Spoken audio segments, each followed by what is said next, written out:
በዛሬ ቪዲዮአችን ላይ ደግሞ የምናየው የምንፈልገውን ነገር መቼ እናገኘዋለን። ብዙዎቻችሁ ብዙ ነገር ትፈልጋላችሁ፣ ብዙ ነገር ትመኛላችሁ፣ ግን ያ የምትፈልጉት ነገር መቼ ነው ልናገኘው የምንችለው? በዚህ ቪዲዮ ላይ እናያለን። ዛሬ ሚስጥሩስ ምንድን ነው የሚለውንም ነገር እናያለን። ከዛ በፊት ቻናሉን ሰብስክራይብ እያደረጋችሁ ቤተሰብ ሁኑ። አሁን በቀጥታ ወደ ቪዲዮአችን እንሄድ። እንግዲህ ብዙዎቻችሁ ብዙ ነገር ትፈልጋላችሁ፣ ብዙ ነገር እንመኛለን። ሁላችንም የሆነ የምንፈልገው ነገር አለ። ግን ያ የምንፈልገው ነገር መቼ ነው የምናገኘው? የምናገኝበት ጊዜ እኛ በፈለግነው ነው ወይስ ደግሞ የራሱ ጊዜ አለው? የምንፈልገውን ነገር ያሰብነው ነገር እንዲሳካ እጃችን እንዲገባ የሚያደርግበት የራሱ ጊዜ አለው፣ የራሱ ታይም አለው። ምክንያቱም ይሄ ዓለም የታይምና የስፔስ በመሆኑ የጊዜና የቦታ በመሆኑ ብዙዎቻችሁ ግን የምንፈልገው ነገር ነገ ተሳክቶ ወይም ዛሬ ተሳክቶ ማየት እንፈልጋለን። በቅርቡ ተሳክቶ ማየት እንፈልጋለን። እኛ በፈለግነው ጊዜ ተሳክቶ ማየት እንፈልጋለን። ግን ነገሩ እንደዛ አይደለም። ማወቅ ያለባችሁ ነገር ይሄንን ነው። የምፈልገው ነገር እኛ በፈለግንበት ጊዜ አይደለም ልናገኘው የምንችለው፣ ወይም ዛሬ አይደለም ልናገኘው የምንችለው። ተፈጥሮ ራሱ የአሰራር መንገድ አለው። ዩኒቨርስ የራሱ አሰራር ሚስጥር አላት። ፈጣሪ የራሱ ዊዝደም አለው፣ የራሱ ጥበብ አለው፣ የሚሰጥበት ጊዜ አለው ማለት ነው። የምፈልገው ነገር የራሱን ጊዜ እንደሚወስድ መጀመሪያ ማመን መቻል አለብን እንጂ ስለፈለግነው ብቻ ስለተመኘነው ብቻ ነገሩን እናገኘዋለን ማለት አይደለም። ይሄን በደንብ ማወቅ ያስፈልጋል። በዋናነት ግን ማየት የሚገባን ነገር ምንድነው? ያ የፈለግነው ነገር፣ ያ የተመኘነው ነገር የማግኘት እድላችን ከፍተኛ ወይም ዝቅተኛ ሊሆን የሚችለው በሶስት ነገሮች ላይ ዲፔንድ ያደርጋል። አንደኛ በእምነትና በአስተሳሰባችን ደረጃ ለዛ ነገር ያለን እምነት፣ ለዛ ነገር ያለን አስተሳሰብ ይወስነዋል። ለምሳሌ ለነገርየው ያለን አመለካከት፣ እምነት እኛ በከፍተኛ ደረጃ እንዲመጣም እንዲቀርም የሚያደርግ ነገር ነው ይሄ። ምክንያቱም ትክክለኛ ሐሳብ ሳይኖራችሁ ለዛ ነገርና እምነት ሳይኖራችሁ ነገርየው ወደ እናንተ ሊመጣ አይችልም፣ ወይም የምንፈልገው ነገር ልናገኘው አንችልም።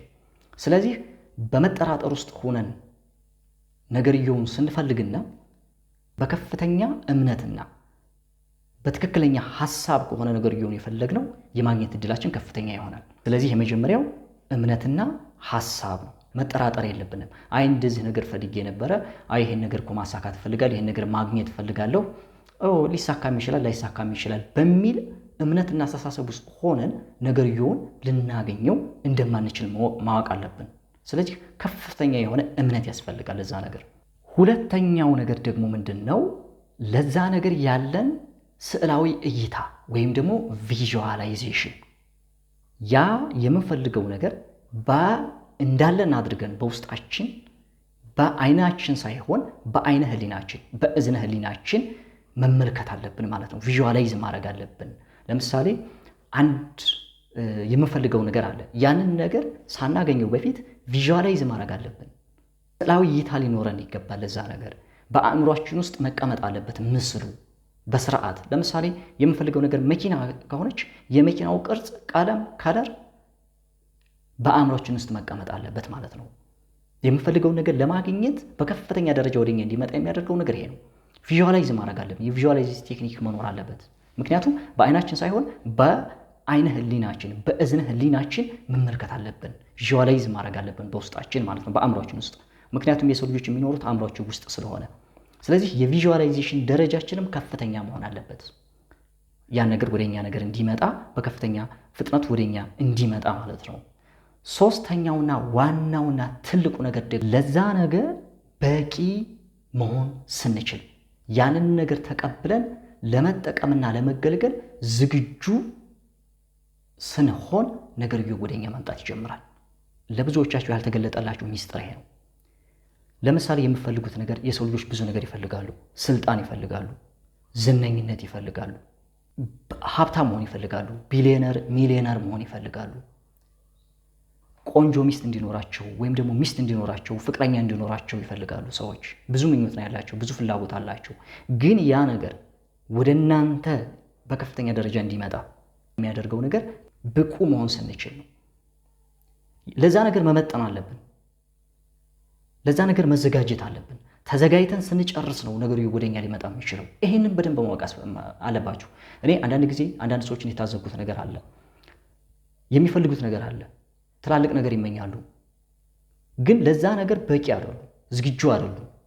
ነገርየው ቢመጣ እንኳ ኮንትሮል ማድረግ አይችሉም፣ ማኔጅ ማድረግ አይችሉም በስርዓቱ።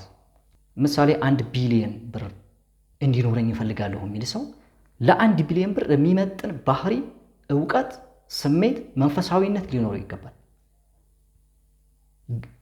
ሲቀጥል ደግሞ በፋይናንሻል ኢንተለጀንሱ የገንዘብ ብልህነቱን ማዳበር አለበት፣ መማር አለበት። ስለ ገንዘብ፣ ስለ ኢንቨስትመንት በደንብ ማወቅ አለበት። ምክንያቱም ገንዘቡ ሊመጣ ነው አይደል? ገንዘቡን ታዲያ እንዴት ነው የሚጠቀመው? ገንዘቡን እንዴት ገንዘብ መጠቀም እንዳለበት ስለ ፋይናንሻል ኢንተለጀንሱ ማዳበር ይኖርበታል ማለት ነው። እንዴት አድርጎ ኢንቨስት ማድረግ እንዳለበት ማወቅ ይኖርበታል። ምክንያቱም የሚፈልገው ነገር ወደ እሱ ከመጣ በኋላ የማያውቅበት ከሆነ የማይችለው ከሆነ ስለ ገንዘብ አያያዝ ስለ ገንዘብ ያለው ሀቢት ትክክለኛ ካልሆነ ገንዘቡ ወይ ያጠፋዋል ወይ ይጠፋበታል። ያጠፋዋል ስንል ገንዘቡን አላግባብ ሊጠቀመው ይችላል፣ አላግባብ ሊያጠፋው ይችላል፣ ገንዘቡን ሊበትነው ይችላል የተለያየ ነገር ላይ፣ ወይም ደግሞ ለጥፋት ዓላማ ሊጠቀምበት ይችላል፣ ሰዎች ሊጎዳበት ይችላል፣ መጥፎ ሱሶች መጥፎ ሁኔታዎች ውስጥ ሊገባበት ይችላል፣ ህይወቱን ሊያጣበት ይችላል። ስለዚህ ያ የምንፈልገው ነገር ወደኛ እንዲመጣ የሚያደርገው እንዲቀርብ የሚያደርገው ነገር ለዛ ነገር እኛ በቂ መሆን እስከምንችል ነው። ለዛ ነገር ዝግጁ እስከምንሆን ድረስ ነው።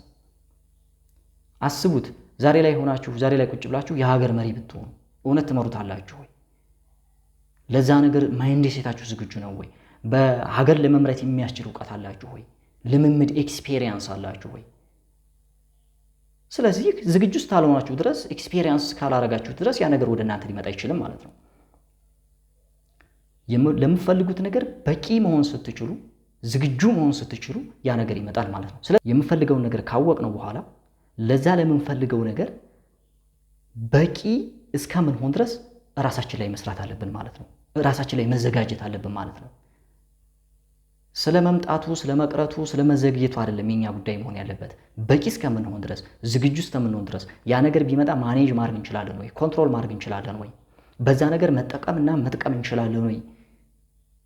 ምንድነው የጎደለኝ ነገር የሚለው ነገር ላይ እስከምትዘጋጁ ድረስ ነገርየው የራሱን ጊዜ ይወስዳል። በቂ ስትሆኑ ለዛ ነገር ዝግጁ ስትሆኑ ያ የምትፈልጉን ነገር ወደ እጃችሁ መግባት ይጀምራል፣ ራሱን መግለጥ ይጀምራል ማለት ነው። ስለዚህ ያሰብነውና ያለምነው ነገር የተመኘነው ነገር ወደኛ እንዲመጣ የሚያደርገው ነገር ሐሳባችን፣ እምነታችን፣ ዝግጁነታችን ነው። ያኔ የምፈልገው ነገር ወደኛ ይመጣል ማለት ነው። የዛሬው ቪዲዮ ይህን ይመስላል። በሌላ ጊዜ በሌላ ቪዲዮ እስከምንገናኝ ድረስ ሰላም።